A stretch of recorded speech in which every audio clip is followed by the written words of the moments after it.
நாகர்கோவில் போயிட்டு இப்பதான் வந்தோம் பார்த்துடுங்க. வந்துட்டு என்னெல்லாம் வாங்கிட்டு வந்திருக்கோன்னு பாருங்க. ஃபர்ஸ்ட் எஸ்ஆர் டாய்ஸ் போயிருந்தோம் பார்த்தீங்களா. எஸ்ஆர் டாய்ஸ் போனாலே ஒன்று போல என் பிள்ளைகளை கண்டிப்பாக ஒரு பொம்மை வாங்கிட்டு வந்துடுவேன். ஏன்னா அங்கே எல்லாமே ரேட்டு கம்மியாக கிடைக்கும் பார்த்தீங்களா. 2 பொம்மை ஒரே மாதிரி என் பிள்ளைங்களுக்கு. ஒரு பொம்மை கொஞ்சம் வித்தியாசம் ஆயிட்டுன்னு வைங்களாம், 2 அடிதடி சண்டை வச்சு நம்ம உயிரை வாங்கிடுங்க.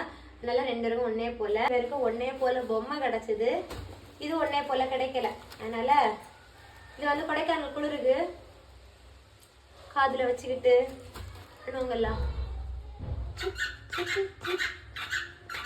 அப்படி நல்லா இருக்குல்ல. நம்ம ஊர்லயும் காலையில ஆயாச்சுன்னா தணுப்பா இருக்கு, மதியானம் எல்லாம் சுட்ட வெயிலா இருக்கு.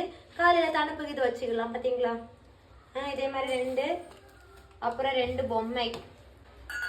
ஆல்ரெடி தக்கலையில இருந்து 2 கூட்டு டப்பா வாங்கணும் பாத்தீங்களா. அது ரொம்ப பெருசா இருந்துச்சு, அதனால குட்டியா ஒரு கூட்டு டப்பா. ஆனா இது ஒன்னே 100 ரூபா நண்பர்களே. பாருங்க, இது ஒன்னே 100 ரூபா. இதுவும் ஒன்று போல 2 வாங்கியிருக்கோம். அப்புறம் எப்பவும் போல நம்ம ரெகுலரா பண்டம் வாங்குற கடையில இருந்து பண்டம்.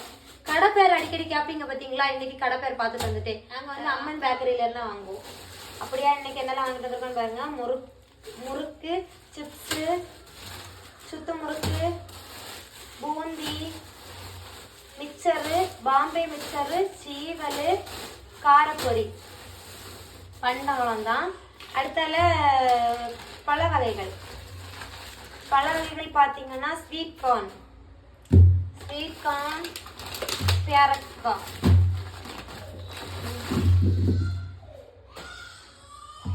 இவ்வளவுதான் நாங்க இன்னைக்கு நாகர்கோவில் போயிட்டு வாங்கிட்டு வந்தது நண்பர்களே.